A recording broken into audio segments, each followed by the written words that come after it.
Hello everyone, welcome to Advait education.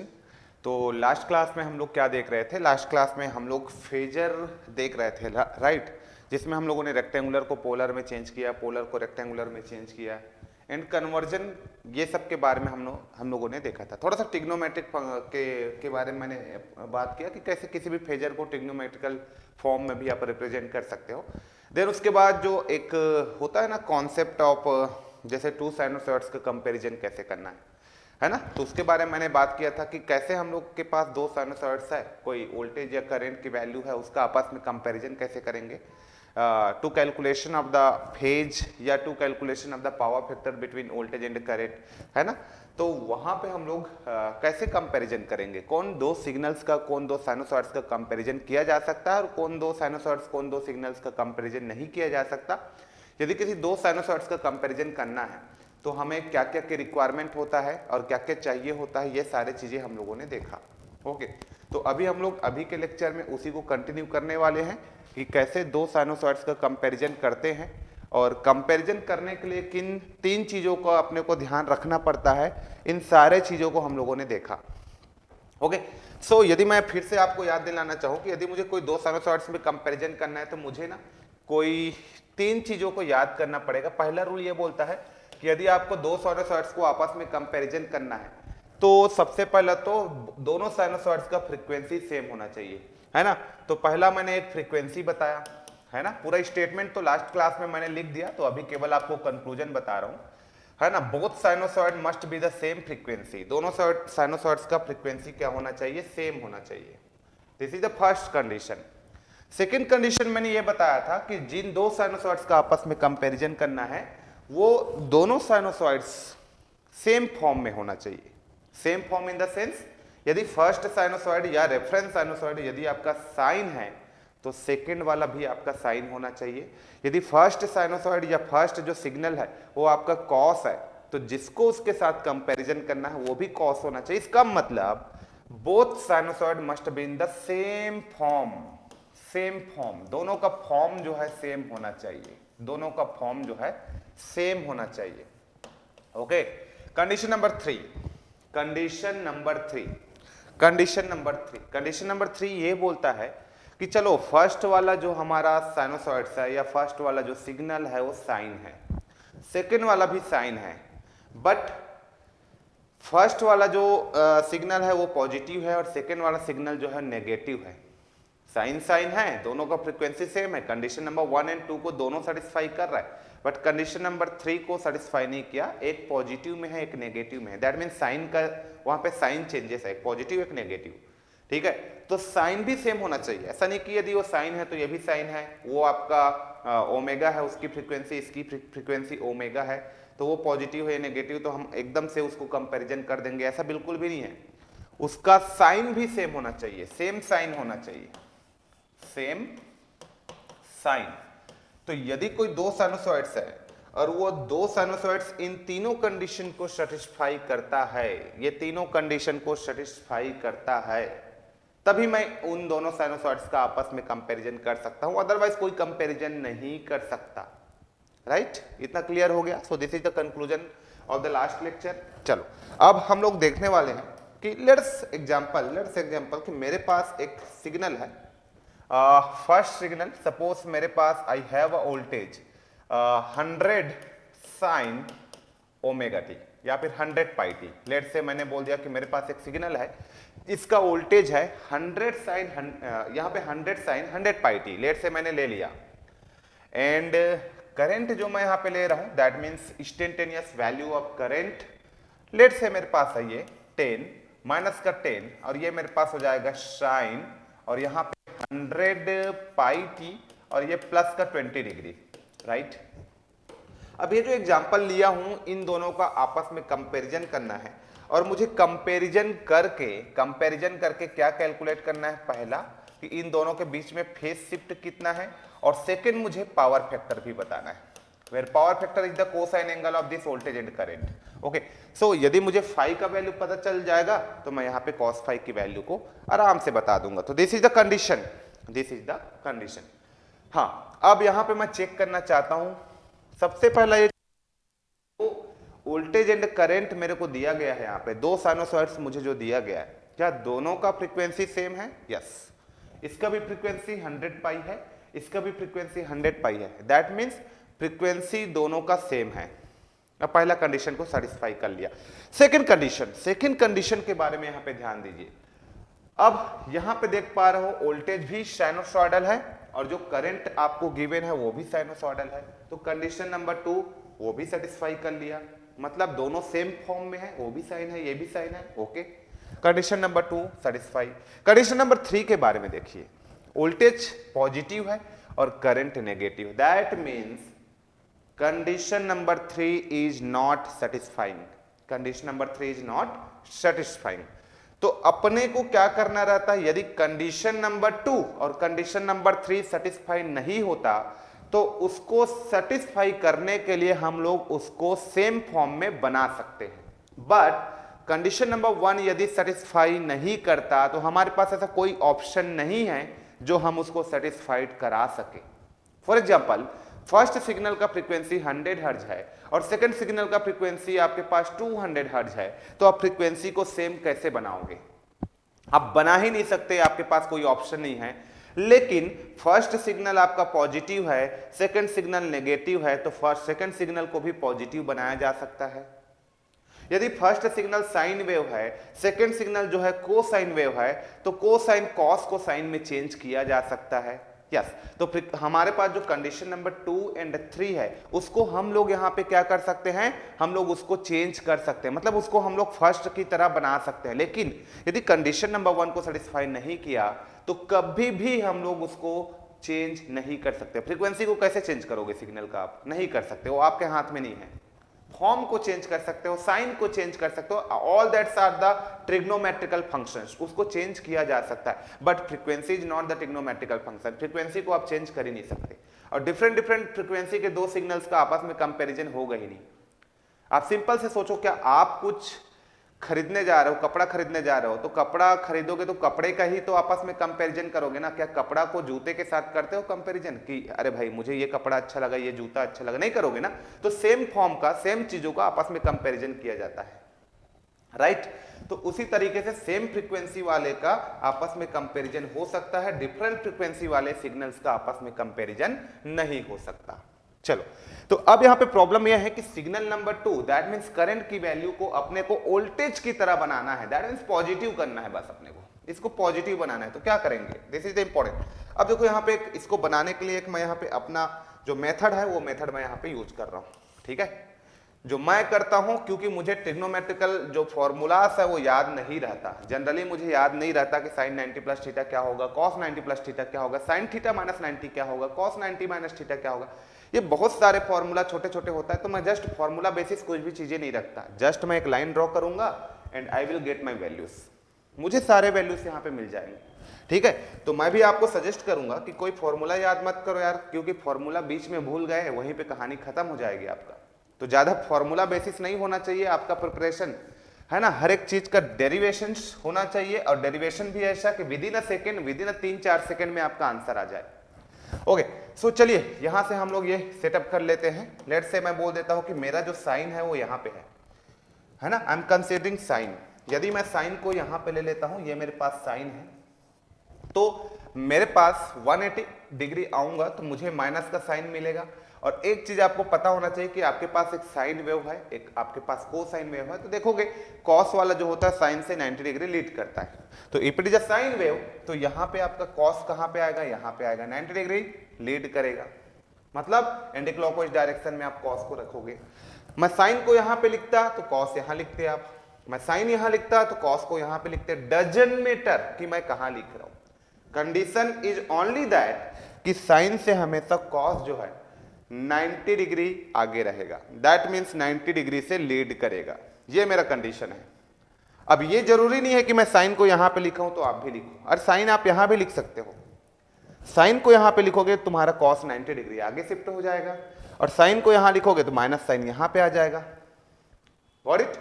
तो same answer आएगा, doesn't matter कि मैंने साइन को यहां पे लिखा है, यहां क्यों नहीं लिखा, ऐसा क्वेश्चन नहीं आना चाहिए, ठीक है। तो ये कंफ्यूजन आपको होता है, उसको मैंने आपके दिमाग से दूर कर दिया। तो अब रखने वाला चीज ये भी नहीं है कंफर्टेबल रहो इसमें भी आप लोग। इफ इट इज कॉस तो इसका 180 डिग्री क्या हो जाएगा, माइनस कॉस। चलो सो ये मेरे पास हो गया।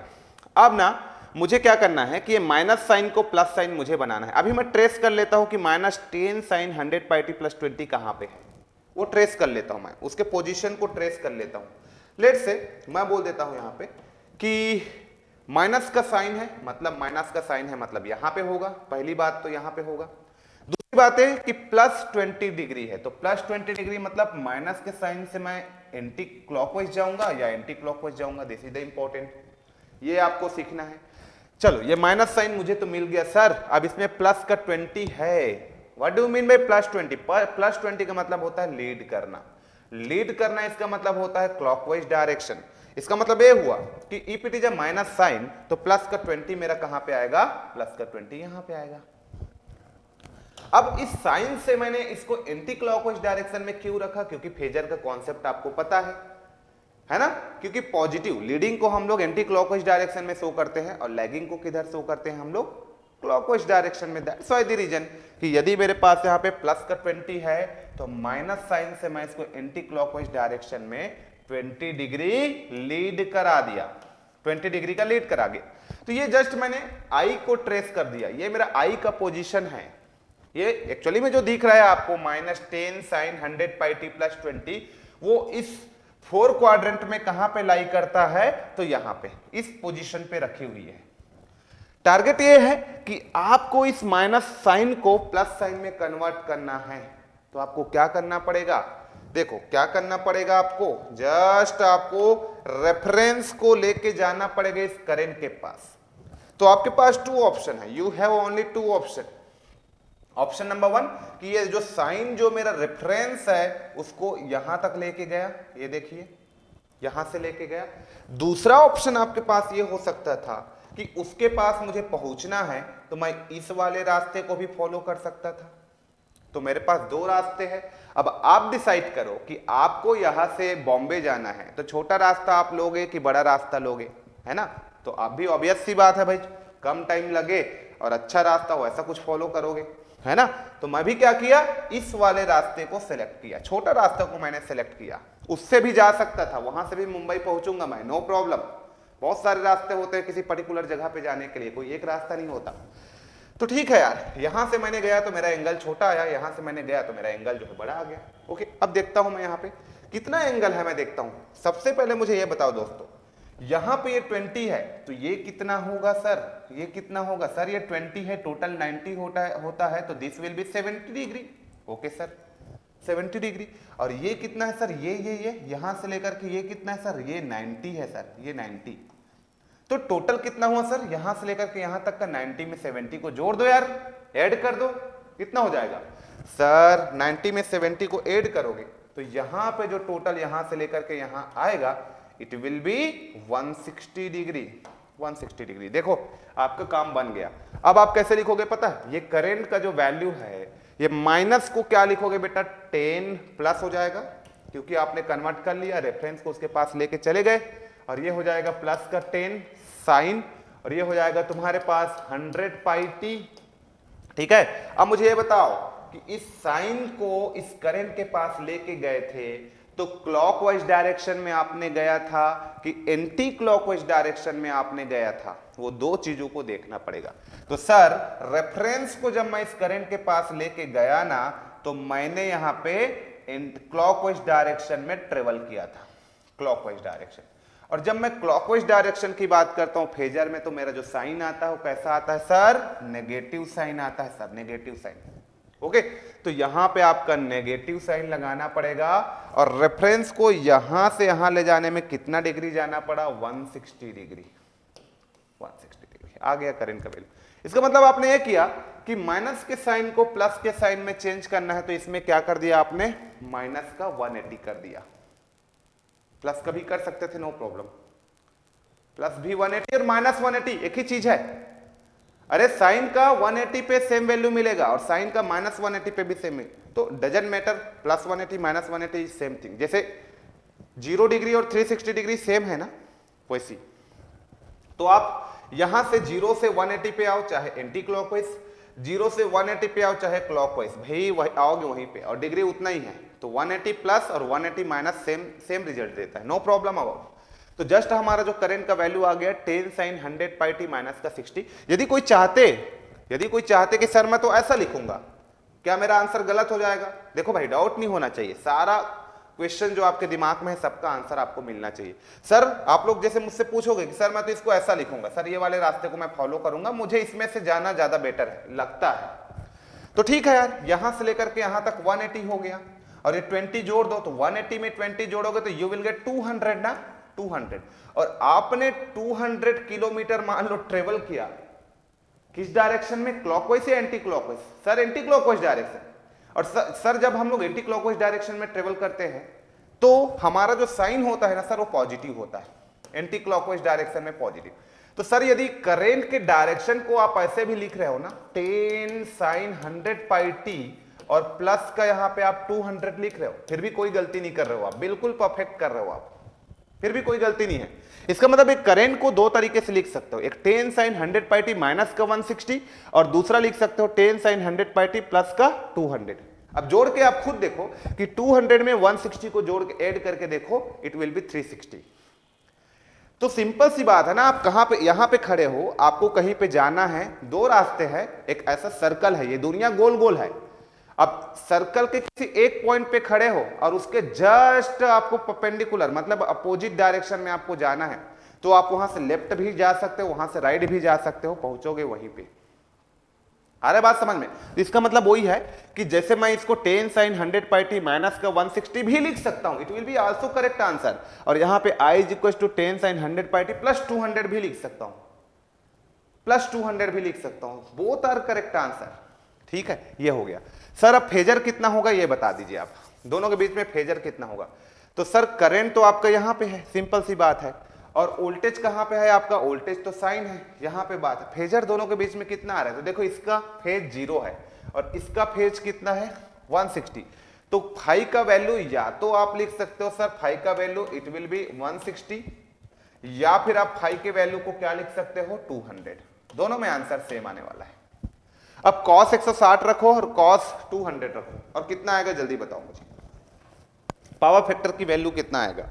तो पहला मैंने रखा cos 160 का वैल्यू रखा, ठीक है, तो ये आ गया माइनस 0.9396, और दूसरा मैंने रखा cos 200,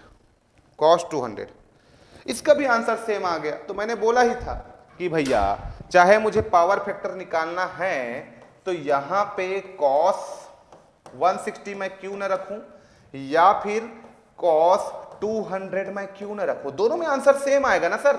ऐसे गलत कैसे हो सकता है, कॉन्सेप्ट गलत कैसे हो सकता है, सेम आंसर आएगा, है ना। तो दोनों में आंसर हमारा सेम आ रहा है, the answer will be 0.9396 minus 0.9396, it will be the right answer.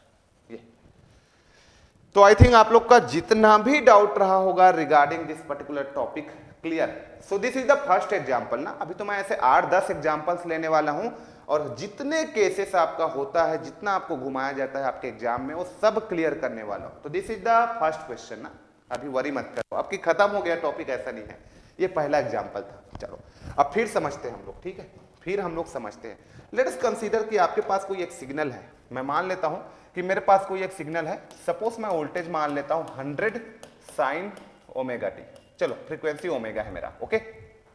अब मैं ना 4 करंट लेता हूं, एक I1 ले लेता हूं, चलो एक I1 ले लेता हूं, और इसको लिख लेता हूं मैं मान लो 10, और यहां पे साइन 10 साइन ऐसे लिख देता हूं, चलो इस बार 10, इस बार लेता हूं मैं इसको कॉस लेता हूं, कॉस, और ये मेरे पास हो जाएगा ओमेगा टी माइनस का 10, माइनस का 10 डिग्री, राइट, ये माइनस का 10 डिग्री हो गया। चलो इन दोनों के बीच में फाई को कैलकुलेट करो, दिस इज क्वेश्चन नंबर 2। चलो आप लोग को यदि किसी को समझ में आ गया होगा, कोई इंटेलिजेंट बंदा होगा जिनको एक ही एग्जांपल से सारा चीज क्लियर हो गया होगा, तो निकाल सकता है। तो आप लोग मेरे सॉल्यूशन का या मेरे डिस्कशंस का वेट मत करो, यदि आपको समझ में आ गया होगा और सच में आप थोड़ा बहुत समझे होंगे लास्ट वाले एग्जांपल से, तो इसको सॉल्व कर सकते हो, ठीक है। तो चलो आप लोग वीडियो को पॉज करो और अपने से ट्राई करो, मैं तो सॉल्यूशन बताता ही हूँ, फिर नहीं बनेगा तो देख लेना, वीडियो प्ले कर लेना, बन गया तो अच्छी बात है। तो एक बार अटेम्प्ट मारो सभी लोग, चलो देखते हैं।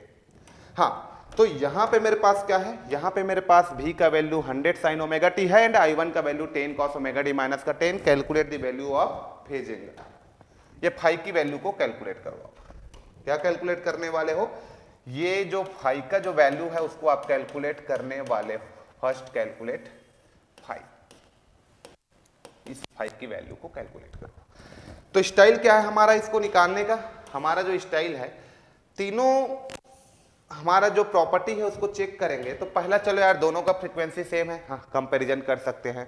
एक साइन है, कॉस है, condition number 2 is not satisfy, है ना, दोनों पॉजिटिव है, वो ठीक है। तो कंडीशन नंबर 2 सेटिस्फाई नहीं कर रहा है तो उसको सेटिस्फाई कराइए। क्या करेंगे सर, ये मेरा रेफरेंस है, मैं क्या कर लेता हूं, इसको बोल देता हूं रेफरेंस। तो ये कॉस को मुझे क्या में चेंज करना पड़ेगा, साइन में। और आपको पता है कि कॉस को साइन में चेंज करना है तो वही 90 प्लस थीटा वाला कॉन्सेप्ट है। चलो मुझे फॉर्मूला याद ही नहीं है, मैं लिख देता हूं यहाँ पे लेट से, ये मेरे पास क्या है साइन है, और यहाँ पे लिख देता हूँ 90 डिग्री से लीडिंग कॉस को। इसकी जरूरत नहीं है, माइनस साइन का जरूरत नहीं है, फिर भी लिख देता हूँ, और माइनस कॉस का नीड नहीं है मुझे, फिर भी लिख देता हूँ। चलो अब समझते हैं कि एक्चुअली में 10 cos ओमेगा t माइनस का 10 कहाँ पे लाई करता है, कहाँ पे है। चलो चलो बच्चों जल्दी बताओ तो मुझे, ये है कहाँ पे सर, कॉस है, कॉस है ना, ये कॉस हो गया। अब बताओ माइनस का 10 है तो मैं एंटी क्लॉकवाइज लूं कि क्लॉकवाइज लूं, क्लॉकवाइज सर, क्यों, क्योंकि माइनस का 10 है, माइनस का 10 है तो ये माइनस कॉस है, और ये मेरा जो आएगा वो क्लॉकवाइज डायरेक्शन में आएगा, क्योंकि वो माइनस में है सर, इसलिए माइनस में है, इसलिए कितना डिग्री सर, 10 डिग्री। बहुत बढ़िया। तो ये करंट जो है ना सर यहाँ पे आ गया। अब हमको कंपैरिजन करना है, इसको कॉस को साइन बनाना है, तो साइन मेरा क्या हुआ, रेफरेंस। तो हमेशा अपने कॉपी में नोट करके लिखो और शुद्ध हिंदी में लिख के रखो कि रेफरेंस को हमेशा मूव कराते हैं। कॉस को कई लोग मैंने देखा है, अभी तक इस सब्जेक्ट को इतने बार पढ़ाया है, हर बार बताता हूं, हर बार लिखवाता हूं, फिर भी आप लोग क्या गलती कर देते हो कि यहां पे इस करंट को इस साइन के पास लेके आ जाते हो। करंट को लेके नहीं आना है, रेफरेंस को उस करंट के पास लेके जाना है। वो बहुत बड़ा इंसान है ना, ये करंट बहुत बड़ा आदमी है, उसको कुछ नहीं करना है, उसको अपने जगह पे रहने दो, उसको जिस फॉर्म में चेंज करना है उसी को लेके जाओ उसके पास। इसका मतलब रेफरेंस का मूवमेंट होता है, उस करंट का नहीं होगा। ये ध्यान देना और अच्छे से लिखो, नहीं तो ये गलती आप लोग भी करोगे। और मुझे पता है कि इसको मान लो 2000-3000 लोग देख रहे हो, ठीक है, जितने लोग भी देख रहे हो, तो मुझे पता है कि उसमें से 75% स्टूडेंट ये गलती करते हैं। तो इसलिए पहले से मैं बोल देता हूं और क्लियर बोल देता हूं कि ये गलती मत करना। अपने कॉपी में नोट करके रखो कि हमेशा ये जो रेफरेंस है उसी का मूवमेंट होता है। आ रहा है बात समझ में। तो इसका मतलब मैं ना इस करंट के पास इस साइन को लेके जाऊंगा, ये साइन को लेके जाऊंगा। तो लेके गया, देख लो मैंने कितना डिग्री लेके गया और किस डायरेक्शन में गया, क्लॉकवाइज या एंटी क्लॉकवाइज। ये दो इंफॉर्मेशन आपको चाहिए होता है। तो जब इस साइन को इस करंट के पास लेके मैं गया तो ऑलरेडी ये 10 डिग्री है, टोटल होता है 90, तो कितना डिग्री लेके गया बेटा, 80 डिग्री लेके गया सर। किस डायरेक्शन में, क्लॉक या एंटी क्लॉक सर, ये तो एंटी क्लॉकवाइज डायरेक्शन है, तो साइन क्या आएगा सर, पॉजिटिव आएगा सर, पॉजिटिव आएगा। एंटी क्लॉकवाइज डायरेक्शन है मतलब साइन आपका पॉजिटिव। तो ऐसे लिख दिया करो स्टार्टिंग में, यदि आप स्टार्टिंग में किसी भी टॉपिक को पढ़ रहे हो और आपको पूरा इंफॉर्मेशन चाहिए तो ऐसे लिख दिया करो, क्योंकि जब बाद में पढ़े तो हमको फिर कंफ्यूजन ना हो कि हम प्लस लेते हैं कि माइनस लेते हैं, हम एंटी क्लॉक को इसमें क्या लेते हैं, क्लॉक में क्या लेते हैं, भूल जाओगे तो फिर बाद में आपको बहुत ज्यादा कंफ्यूजन होगा, है ना भाई। तो इसलिए लिखना है आपको, ठीक। तो ये 80 degree anti clockwise direction plus में हो गया। चलो भाई, तो अब लिख लो। अब करंट को मुझे लिखना है, तो ये करंट क्या हो जाएगा, 10 हो गया। देखो कॉस है, अब मैंने उसको क्या कर दिया, साइन बना दिया, कॉस को मैंने साइन बना दिया। अब मैंने इसमें क्या किया, ओमेगा टी, ओके सर। और एंटी क्लॉकवाइज डायरेक्शन में 80 डिग्री में जा रहा हूं यहाँ पे, तो प्लस साइन आएगा, तो प्लस का 80 लिख दो चुपचाप यहाँ पे बिना कोई टेंशन के। ये 80 हो गया, देखो 80 हो गया। तो अब इस करंट का कोई काम नहीं है, इस करंट को इस फॉर्म में आपने चेंज कर लिया। अब चेक कर लो, दोनों का फ्रीक्वेंसी सेम है, हाँ भैया सेम है। दोनों साइन है, हाँ भैया दोनों साइन है। क्या दोनों पॉजिटिव है, हाँ भैया दोनों पॉजिटिव। तो कर डालो कंपैरिजन, ओके। कंपैरिजन करेंगे तो क्या मिलेगा, अब देखो ये 100 साइन ओमेगा टी है और ये 10 साइन ओमेगा टी प्लस का 80, इसका एंगल 0, इसका एंगल 80, फाई का वैल्यू कितना आ गया मेरे भाई, फाई का वैल्यू 80 डिग्री आ गया सर। खत्म करो कहानी, बस फाई का डिग्री 80 डिग्री आ गया। तो एक्चुअली में आपका करंट जो है यहाँ पे है, आपका वोल्टेज जो है वो कहां पे है। यदि मैं बोलूं भैया आपको, तो आपका जो वोल्टेज है वो कहां पे है सर, आपका वोल्टेज यहाँ पे है, साइन है ना, कोई भी एंगल नहीं है तो इसी में है, ये वोल्टेज यहाँ पे है। ये वोल्टेज आपका कहां पे है भाई मेरे, यहाँ पे है ये वोल्टेज। तो वोल्टेज है और ये तुम्हारा करंट है, तो वोल्टेज और करंट के बीच का एंगल आप यहीं से भी देख सकते थे। कितना डिग्री है वोल्टेज और करंट के बीच का एंगल? सर 80 डिग्री है। पावर फैक्टर निकालना, कैसे निकालोगे? आराम से सर, कोई दिक्कत नहीं है। यदि फाई मुझे दिख गया इधर फेजर से, वेक्टर डायग्राम से, तो power factor is equal to क्या हो जाएगा? cos 80 degree. बस यहां से पावर फैक्टर भी आ गया मेरा। ठीक है सर। अब आप बोलोगे सर मैं 80 डिग्री का पावर फैक्टर कैसे निकालूं? आई हो नो कैलकुलेटर। ठीक है भाई, ऐसा क्वेश्चन आपसे नहीं पूछेगा जिसमें कैलकुलेटर की नीड हो। 80 डिग्री को कोई कैसे पूछेगा यार तुमको एग्जाम में? और तुम ज्ञानी थोड़ी हो जो 80 का पता है, 79 का पता है, 85 का पता है। तो मैं जब अभी ले रहा हूं सारी चीजें समझाने के लिए ले रहा हूं, क्वेश्चन फ्रेम कर रहा हूं। यदि कोई आपको एग्जामिनर क्वेश्चन पूछेगा, एग्जाम के लिए सेट होता है बिना कैलकुलेटर के सारे जेईई एग्जाम्स में, तो उसमें ये सारे स्टेप का डिग्री जो है वो बैलेंस करके देता है आपको। एकदम आप लोग वरी मत करो, स्टैंडर्ड डिग्री ही देता है, स्टैंडर्ड एंगल ही देता है आपको, तो एकदम ज्यादा वरी मत करो ऐसे क्वेश्चंस के लिए। हाँ सर, और सीखते हैं। चलो क्वेश्चन नंबर 3 के थ्रू और सीखते हैं। अभी तो सर अभी सीखना स्टार्ट किए हैं। क्वेश्चन नंबर 3 ले लो यहाँ पे। लेट्स से इस बार वोल्टेज कितना दे दिया है? इस बार ना सर वोल्टेज दे दिया है, चलो सेम है, 100 साइन ओमेगा टी। इस बार इसको भी ले लेते हैं, प्लस का 30, ओके। और यहाँ पे करेंट का वैल्यू माइनस का 10 कॉस ओमेगा टी, प्लस का यहाँ पे आपका 20 डिग्री हो गया। ठीक है सर, 20 डिग्री हो गया। चलो इसका पावर फैक्टर एंगल निकालिए आप। पावर फैक्टर एंगल, इसका मैं power factor angle calculate phi की वैल्यू को कैलकुलेट कीजिए। चलो सर फिर से हम लोग क्या करते हैं, चलो तो कर लेते हैं, ये बना लेते हैं। ऐसा बनाने की जरूरत ही पड़ेगा, क्यों? क्योंकि एक साइन है एक कॉस है, बना लो, है ना। और ओमेगा फ्रीक्वेंसी तो सेम ही है, फ्रीक्वेंसी सेम है, हमको पता चल गया, तो बना लेंगे फटाफट।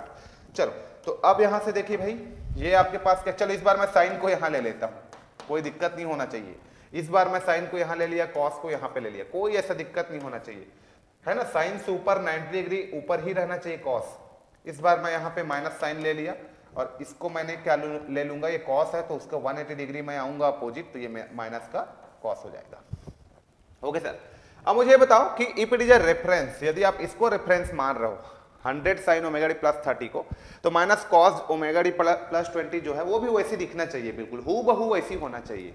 पॉजिटिव साइन होना चाहिए और फ्रीक्वेंसी सेम होना चाहिए, तो फ्रीक्वेंसी तो सेम ही है, डोंट वरी अबाउट फ्रीक्वेंसी। हाँ, ये साइन है तो ये कॉस है, पहली बात तो इसको भी साइन बनाओ। ये पॉजिटिव है नेगेटिव है तो इसको भी पॉजिटिव, तो पॉजिटिव का साइन आपको बनाना है, मतलब माइनस कॉस को पॉजिटिव का साइन आपको बनाना है।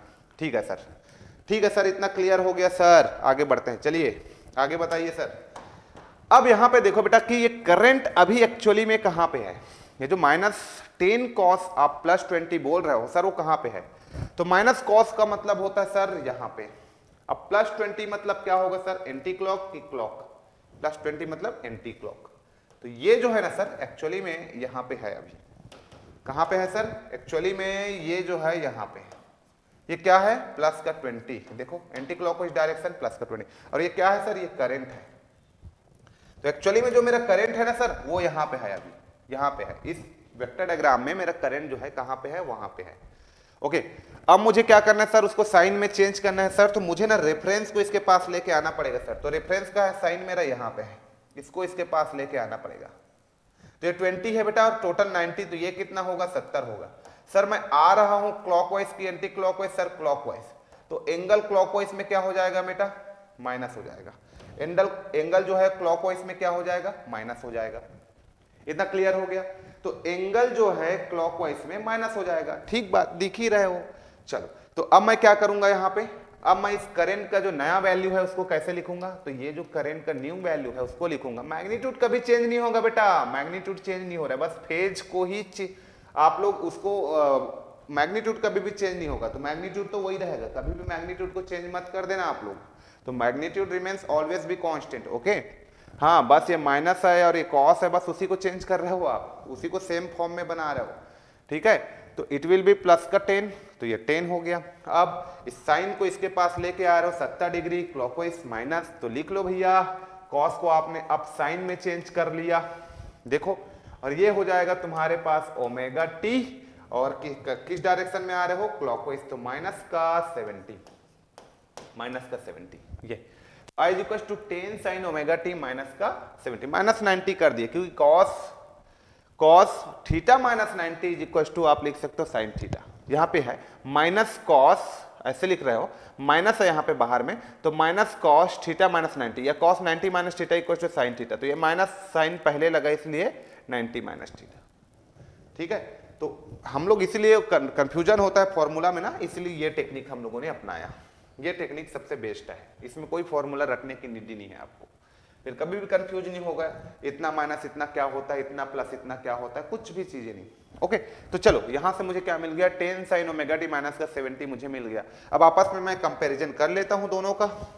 ठीक है, ये मिल गया, तो मुझे करंट का वैल्यू यहाँ पे एग्जैक्टली पता चल गया, यहाँ पे है करंट मेरा यहाँ पे। चलो आपको फेज एंगल भी बताना है तो ऐसे भी बता सकते हो। देखो फेज एंगल अब आपको बताना है तो कैसे बताओगे।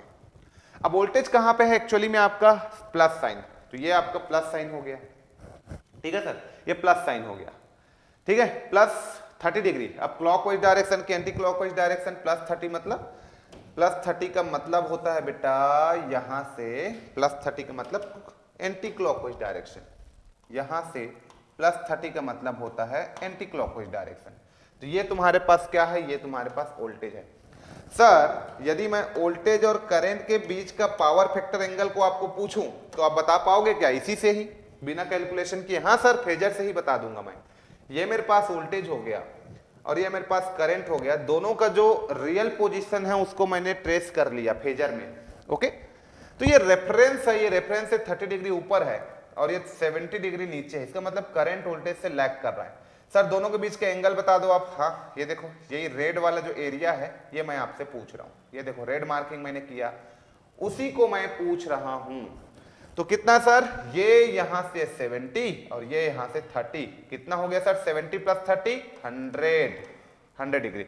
इसका मतलब क्या हुआ कि फाई का वैल्यू मेरे पास कितना है, फाई का वैल्यू मेरे पास 100 डिग्री है। फाई का वैल्यू मेरे पास कितना है, तो फाई का वैल्यू मेरे पास 100 डिग्री है। अब cos 100 कर दूंगा तो मुझे पावर फैक्टर मिल जाएगा। हाँ, एक यहां से तो भी हम लोग निकाल सकते हैं, आप चाहते तो आप यहां से भी निकाल सकते थे। ये देखो, ये प्लस 30 हो गया और ये माइनस का 70 हो गया।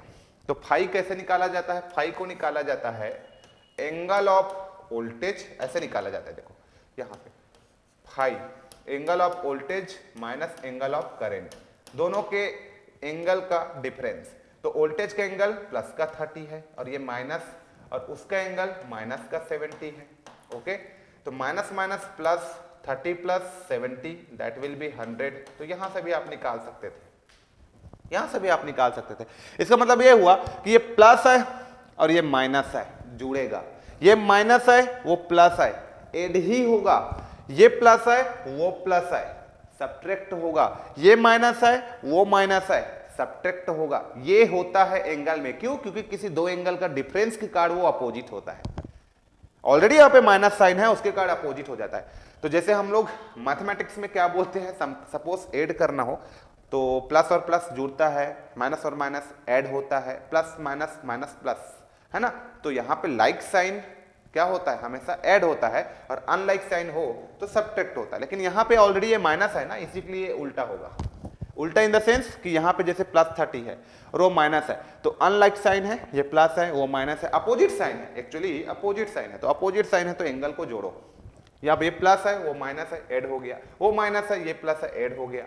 ये प्लस रहता वो भी प्लस, सब्ट्रैक्ट होता। ये प्लस रहता वो ये आपका माइनस रहता वो भी माइनस रहता, क्या होता, सब्ट्रैक्ट होता। बस ये आपको याद रखना है। ओके, तो आराम से निकाल सकते हो। यदि आप कुछ भी चीजें याद भी नहीं रखते हो और इसको बस याद रखते हो तो यहां से आप पा सकते हो सब चीजें, ये यहां से। ठीक है सर, इस तरीके से भी बता सकते हो। ओके, तो इसमें दो तीन चीजें आपने सीखा कि इसको ठीक करना कैसे है, ये आपने सीखा। ये अभी गलत फॉर्म में है ना, ये फॉर्म में अपने को नहीं चाहिए करंट का वैल्यू, इसको इस फॉर्म में लाना कैसे है वही सिखा रहा हूं आपको कब से। ये जो माइनस कॉस है ना, उसको प्लस का साइन में कैसे चेंज करूंगा वही हम लोग सीख रहे हैं अभी। आ रहा है बात समझ में? जब तक इसको स्टैंडर्ड फॉर्म में नहीं लाऊंगा मैं इन दोनों का कंपैरिजन नहीं कर पाऊंगा। तो मुझे तो कंपैरिजन बनाना है ना भैया, दोनों में कंपैरिजन तो करना है, तो सेम फॉर्म में तो रखना पड़ेगा ना उसको भी। थोड़ा सा भी गलत फॉर्म में है, डिफरेंट फॉर्म में है अभी, तो उसको स्टैंडर्ड फॉर्म में लाना पड़ेगा। स्टैंडर्ड फॉर्म में आ जाएगा तो मैं कंपैरिजन कर सकता हूं। इसी में आप चाहोगे तो और डिस्कशन कर सकते हो। आप ऐसा नहीं है कि इसको इस फॉर्म में चेंज किए, आप चाहते ना बेटा तो इसको भी इस फॉर्म में चेंज कर सकते थे। कंडीशन ये है कि दोनों सेम फॉर्म में होना चाहिए। जैसे कि सर फॉर एग्जांपल, जैसे चलो आपको ये भी करके दिखाता हूं ताकि आपके दिमाग में जीरो डाउट भी ना रहे। चलो इसको भी करके दिखाता हूं। ओके, जरूरी बिल्कुल ये जरूरी नहीं है कि आप हमेशा हर बार ना करंट को ही चेंज करो वोल्टेज के फॉर्म में। कहने का मतलब साइन के फॉर्म में ही चेंज करो, ऐसा बिल्कुल जरूरी नहीं होता। आप चाहते तो इसको भी आप रेफरेंस ले सकते थे, इसको भी आप रेफरेंस ले सकते थे। अब यदि आप इसको रेफरेंस ले रहे हो तो आपको करना यह होगा कि ये जो वोल्टेज है उसको इस करंट के जैसे बनाना। अब ये टास्क होना चाहिए आपका, ठीक है। देखो आंसर सेम आएगा, चलो अभी 2 मिनट में आपको पता चल जाएगा सब चीज। ऐसा बिल्कुल भी नहीं है कि हर बार हम लोग करंट को वोल्टेज माने, मतलब हम लोग हर बार वोल्टेज को ही रेफरेंस माने, ऐसा बिल्कुल भी नहीं है। आप चाहते तो इस करंट को भी रेफरेंस मान सकते थे, लेकिन कंडीशन ये है कि अब वोल्टेज को एक करंट जैसे बनाना है आपको। अब वोल्टेज को करंट जैसे बनाना है, this is the condition. Okay, तो चलो बना देते हैं हम लोग और देखते हैं कि हमारा आंसर जो है सही आ रहा है कि नहीं। ओके, तो आप लोग ना बिल्कुल ऐसा मत सोचा करो, ठीक है। हर तरीके से सोचा करो, थोड़ा आपका सोचने का तरीका चेंज होना चाहिए। बिल्कुल भी कि सर जो कर रहे हैं क्या वैसे ही करना है, बिल्कुल नहीं। आप ऐसे भी तो सोच सकते हो ना, कई बच्चे ऐसे भी तो आप लोग दिमाग लगा सकते हो ना सर कि हम लोग हर बार इसी को रेफरेंस क्यों ले रहे हैं सर, कभी इसको भी ले सकते हैं ना। हाँ भाई ले सकते हैं, अभी मैं कंडीशन दूंगा वैसा वाला आपको। तो हर कंडीशन का क्वेश्चन मैं यहाँ पे फ्रेम करते जाऊंगा, आप सभी लोग उसको बारी बारी से बनाते जाना, तो सारा डाउट्स आपका क्लियर हो जाएगा। लेट्स से ये मेरे पास साइन है और ये मेरे पास क्या है, कॉस है, और ये भी मेरे पास साइन है और ये मेरे पास कॉस, ये भी मेरा कॉस हो गया। अब चलिए हम लोग चलते हैं कि 100 साइन ओमेगा टी प्लस 30 मेरे पास है, उसको मुझे माइनस का कॉस बनाना है। इसका मतलब मैं अभी देखूंगा कि 100 साइन ओमेगा टी प्लस का 30 है, तो मेरा वोल्टेज जो है इसमें कहां पे लाई करता है, कहां पे है मेरा वोल्टेज भाई, तो प्लस का साइन है। हाँ भाई ये प्लस का साइन हो गया। अब प्लस का 30 है तो क्लॉकवाइज या एंटी क्लॉकवाइज, सर यहां से मैं आ गया एंटी क्लॉकवाइज डायरेक्शन। क्यों सर, क्योंकि प्लस है। तो जो एक्चुअली में मेरा वोल्टेज है वो कहां पे है सर, यहां पे है। और ये यहां से कितना डिग्री है सर, 30 डिग्री। किस डायरेक्शन में सर, एंटी क्लॉकवाइज। क्यों सर, क्योंकि वो पॉजिटिव है। सबका आंसर मिलते जा रहा है आपको, ठीक है। यहां पे मेरा वोल्टेज है, कंडीशन ये है कि मेरा वोल्टेज को अब माइनस का कॉस बनाना है, दिस इज द कंडीशन। इस वोल्टेज को जो कि साइनोसॉइडल है उसको माइनस का कॉस बनाना है। तो what is reference, reference is minus cos. तो माइनस कॉस कहां है मेरा, यहां पे। तो मैं किसको लेके जाऊंगा वोल्टेज के पास, वोल्टेज के पास, भगवान के पास किसको लेके जाऊंगा, इस रेफरेंस को लेके जाऊंगा। वो कभी नहीं आएगा, भगवान जी नहीं आएंगे, इसको लेके जाना पड़ेगा, रेफरेंस को लेके जाना पड़ेगा। तो चलो ये रेफरेंस को मैं इसके पास लेके गया, कितना डिग्री गया सर, यहां से 90 और ये 30, 90 और 30 कितना होता है भाई, 120 होता है। तो लिख लो यहाँ पे 120, ब्रैकेट में लिखो सर किस डायरेक्शन में गए, एंटी क्लॉक की क्लॉक, सर एंटी क्लॉकवाइज, तो पॉजिटिव या नेगेटिव, सर यहाँ पे पॉजिटिव आएगा। ये प्लस का 120 लिख लो, आप लिख लिया करो, ऐसी लिख लोगे तो कोई कंफ्यूजन नहीं होगा। चल तो सर मेरा जो वोल्टेज हो गया, अब मैं क्या लिख सकता हूं, इस वोल्टेज को सर लिख सकता हूं मैं, इसको magnitude will be the same. और यहां पे इस वोल्टेज को मैं क्या लिख सकता हूं कि अभी मेरा साइन है उसको मैंने माइनस का कॉस में चेंज कर लिया, क्योंकि माइनस कॉस को लेके गया ना उसके पास, माइनस के कॉस में चेंज कर लिया। और ये मेरा ओमेगा टी, और मैंने गया आंसर ये एंटी क्लॉकवाइज डायरेक्शन में प्लस का 120 डिग्री, तो प्लस का 120, ये मेरा आंसर। अब आप चेक कर लो, अब आप चेक कर लो, चेक कर लो, ये तुम्हारे पास क्या मिल गया, ये तुम्हारे पास वोल्टेज हो गया और ये तुम्हारे पास क्या हो गया, करंट हो गया। तो वोल्टेज और करंट के बीच का एंगल कितना आया सर, चेक कर लो भाई। तो ये देखो इसका साइन क्या है, पॉजिटिव है, इसका भी साइन पॉजिटिव है, सेम साइन है, सेम साइन है, तो क्या होगा, घटेगा। तो क्या हो जाएगा बेटा, 120 में से 20 गया, 120 माइनस का 20 हुआ, तो यू विल गेट कितना, 120 माइनस का 20 कितना होता है, 100 होगा। तो यू विल गेट 100 डिग्री आपका आ गया, 100 डिग्री आपका आ गया, ठीक है। और यहां पे कितना आया है, यहां भी 100 आया है। तो कोई मेरा पावर फैक्टर की वैल्यू पे फर्क पड़ा, नहीं सर। कोई मेरा एंगल पे फर्क पड़ा, नहीं सर। तो यही तो बताना चाह रहा हूं मैं कि हर बार ये जरूरी नहीं होता कि रेफरेंस हम लोग वोल्टेज को ही ले, कभी कभी आप करंट को भी लेके बना सकते हो मजे लेने के लिए। बस कंडीशन ये है कि आपका कॉन्सेप्ट क्लियर होना चाहिए। कंडीशन ये है, कुल मिला के एक लाइन में बोलना चाहूंगा कि जिन दो साइनोसॉइड्स का आपस में कंपैरिजन करना है वो दोनों सिमिलर होना चाहिए। बस ये एक लाइन ध्यान रखना, similar in the sense frequency same हो, दोनों साइन है तो साइन रखो, दोनों कॉस है तो कॉस रखो, दोनों माइनस है तो दोनों को माइनस रखो। ये नहीं एक प्लस एक माइनस, ऐसा नहीं, सेम होना चाहिए।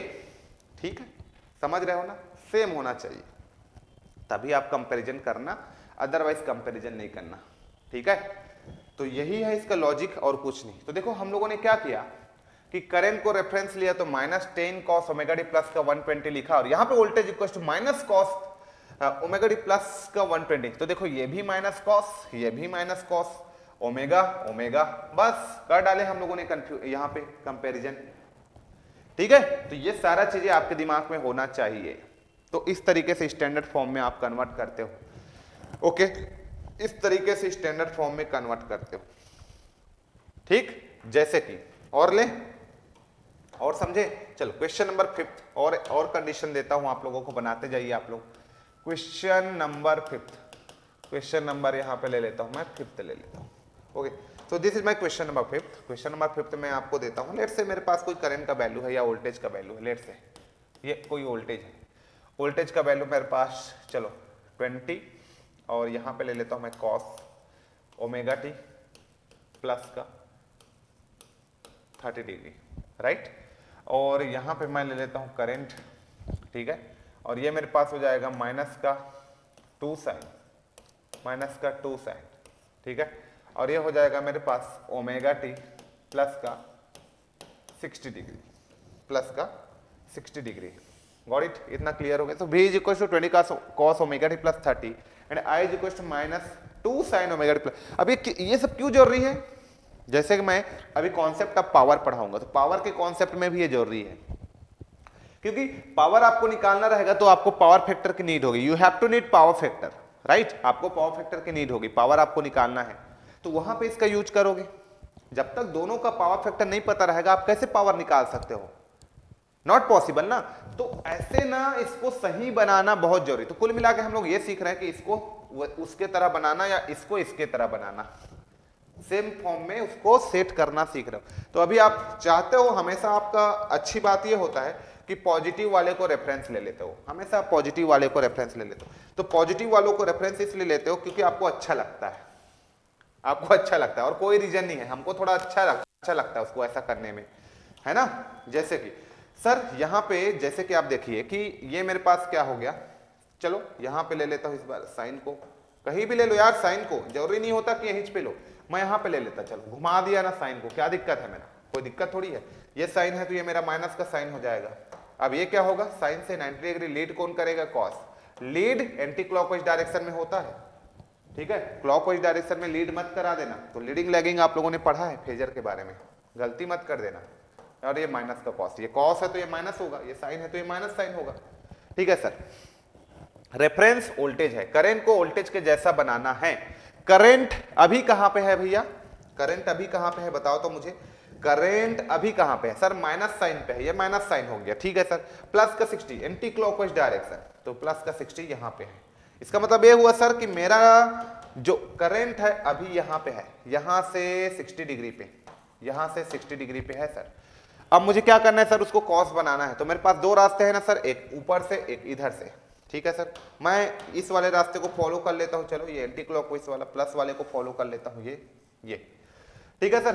तो मैंने एंटी क्लॉकवाइज डायरेक्शन गया सर, कितना डिग्री गया? 90, और 90 और 60 कितना होता है सर? 150। तो प्लस का 150 मैं लिख दूंगा यहाँ पे, प्लस 150 डिग्री मैंने यहाँ पे लिख दिया। बस इतना ही तो करना है सर, लिख लो अब यार, करंट का वैल्यू बस इतना ही तो करना रहता है। देखो स्टार्टिंग में आपको थोड़ा सा समझने में टाइम जरूर लगा, लेकिन अब आपको करना है तो 2 सेकंड से ज्यादा नहीं लगेगा, क्योंकि मैंने आपको प्रैक्टिस करा दिया ना। अब समझने वाला चीजें कुछ नहीं है, अब प्रैक्टिस। तो इसलिए जब कोई टॉपिक को आप स्टार्ट करते हो तो स्टार्टिंग में टाइम जरूर लग सकता है, लेकिन वो टॉपिक को एक बार प्रिपेयर कर लिए, एक बार आप लोगों ने बना लिया, फिर उसमें खेलते हो आप, फिर विद इन अ सेकंड आप लिख लेते हो बिना कुछ स्ट्रेस किए। अब वो उसी कंडीशन पे आप लोग पहुंच गए हो। आप लोग कोशिश करो कि with in a 2 second, with in a 3 second, अब आप बिना कुछ फेजर वेजर बनाए उसको ट्रेस कर लो फट से। सही फॉर्म में ले आओ। तो ये सिचुएशन पे आप पहुंच गए और मेरा जो रेस्पॉन्सिबिलिटी था आपको इसी कंफर्टेबल जोन पे लेकर के जाना। अब मैंने आप लोग को लेके आ गया, तो देखो अब नया मेथड बताया था, अब आप लोग के लिए न्यू नहीं है, क्योंकि आप लोगों ने इसमें थोड़ा सा टाइम डिवोट किया, अपने आप को समय दिया, इसलिए आप लोगों ने सीख गए। तो अब आपको तो इसकी फेजर की भी जरूरत नहीं है। सर अब देखे फट से बता दिए सर इतना डिग्री सेम बन गया सर, अब कंपैरिजन कर डाले भाई यहाँ प्लस है माइनस, हाँ सर इतना पावर फैक्टर, तो सब अब कैलकुलेशन ऊपर ही ऊपर होगा, अब कोई पेन कॉपी की नीड नहीं रहेगा। समझ में आ रहा है? तो इसलिए थोड़ा सा अपने आप को टाइम दो, हर एक टॉपिक आप बेहतर बनाते जाओ, और जब छोटे छोटे टॉपिक्स को आप करते रहोगे तो डेफिनेटली आपका जो बेस है वो स्ट्रांग हो जाएगा, और फिर एग्जाम्स के क्वेश्चंस को हम लोग लेंगे तो डेफिनेटली आप लोग अच्छा परफॉर्म करने वाले हो। तो यही तो होता है, किसी एक लर्निंग पॉइंट से हम लोग जब कोई एग्जाम को क्रैक करते हैं तो ये लर्निंग से जो वहां तक का जो आपका टाइम होता है वो ऐसे ही चीजों को थोड़ा करके हम लोग सीखते जाते हैं, और फाइनली हमको वहां पे जा करके सक्सेस मिल जाती है, हम सफल हो जाते हैं। तो यही है, छोटे छोटे चीजों को लर्न करना, डेली करते रहना चाहिए। और टाइमिंग जो लगता है किसी भी क्वेश्चन को सॉल्व करने के लिए, उसको धीरे धीरे अपने को कम करना चाहिए, प्रैक्टिस कर करके। ठीक है ना?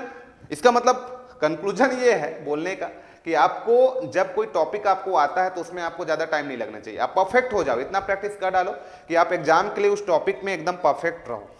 ठीक है, चलो अब देखो इधर कितना आ गया आंसर इसका, आपके पास आंसर आ गया 2, और ये आपके पास हो जाएगा साइन, और ये हो जाएगा ओमेगा टी, और प्लस का 150 है तो प्लस का 150, बस बन गया। देखो पावर फैक्टर पूछा मैं आपको 5 पूछा, ये प्लस है सर, ये भी प्लस है, माइनस हो जाएगा 150 में 30 माइनस कर दो 120 डिग्री, तो it will be your right answer. चलो अब मुझे नहीं लगता कि अब मुझे और क्वेश्चन लेने की नीड है, क्योंकि जब क्वेश्चन मैं कराऊंगा ही आपको, जब आपके प्रीवियस ईयर का जितने भी आपका असिस्टेंट इंजीनियर है, जितने भी आपका आईएएस वगैरह के क्वेश्चंस है, जितने भी आपके जेई के क्वेश्चंस है, उन सबको लूंगा ना, तो देखना आप इसको with in a second solve करोगे, और सेम पैटर्न उसमें रहेगा। कभी वोल्टेज और करंट को डिफरेंट वे में देगा, कभी सेम फॉर्म में दे देगा, सेम फॉर्म में देगा तो काम ही नहीं है कन्वर्जन का हो, तो फिर है ना। तो जब पावर कैलकुलेशन करोगे तो वहां पे इसका काम रहेगा, जब पावर फैक्टर निकालने के लिए बोलेगा तो वहां पे इसका काम रहेगा, तो हम लोग बातें करेंगे। ओके, तो आप लोगों को, सभी लोगों को समझ में आ गया होगा, ये टॉपिक बहुत अच्छे से क्लियर हो गया होगा, है ना? ठीक है, तो आप लोग एंजॉय भी किए होंगे, क्योंकि ये जो ट्रिक है ना, मजेदार ट्रिक है यार आपका। Not only network, not only basic electrical, not only any network questions, ये सब में काम आएगा। चाहे आप रेदर देन आप पावर सिस्टम पढ़ रहे हो, मशीन पढ़ रहे हो, कोई भी सब्जेक्ट, कोर सब्जेक्ट्स पढ़ रहे हो, जहां पे फेजर का कॉन्सेप्ट आया, जहां पे एसी का कॉन्सेप्ट आया, जहां पे एसी फंडामेंटल के बारे में बात होगी, you have to need conversion. तो ये बहुत ही एक अच्छा टूल है आपके लिए, एक बहुत ही इंपॉर्टेंट टूल है, जिसका यूज काफी ज्यादा आप अपने प्रिपरेशन में, अपने इलेक्ट्रिकल इंजीनियरिंग में करने वाले हो। ठीक है, तो ऐसे टूल्स को हमको ना बहुत अच्छे से लिखना चाहिए अपने कॉपी में। ठीक है, तो आप लोगों को ना ये जो अभी जो चैप्टर पढ़ रहे हैं हम लोग, एसी फंडामेंटल, ये बहुत सारा चीज सिखाएगा, क्योंकि most of the machines, most of the power system पूरा हमारा एसी फंडामेंटल है यार। मशीन में केवल एक डीसी मोटर पढ़ते हैं, उसके अलावा जितने भी मशीन पढ़ते हो, all that machines R AC fundamental. तो वहां पे इन सब सारे चीजों का नीड होता है, आपको जरूरत पड़ता है। तो ये चैप्टर को बहुत ही ध्यान से पढ़िए आप लोग, ये सोच के मत पढ़ो कि ओनली इसको नेटवर्क में पढ़ना है या बीडब्ल्यू में पढ़ना है, ऐसा मत सोचो भैया, इसका पूरा एप्लीकेशन पूरा इलेक्ट्रिकल इंजीनियरिंग में होना है, इसलिए इंपॉर्टेंट है।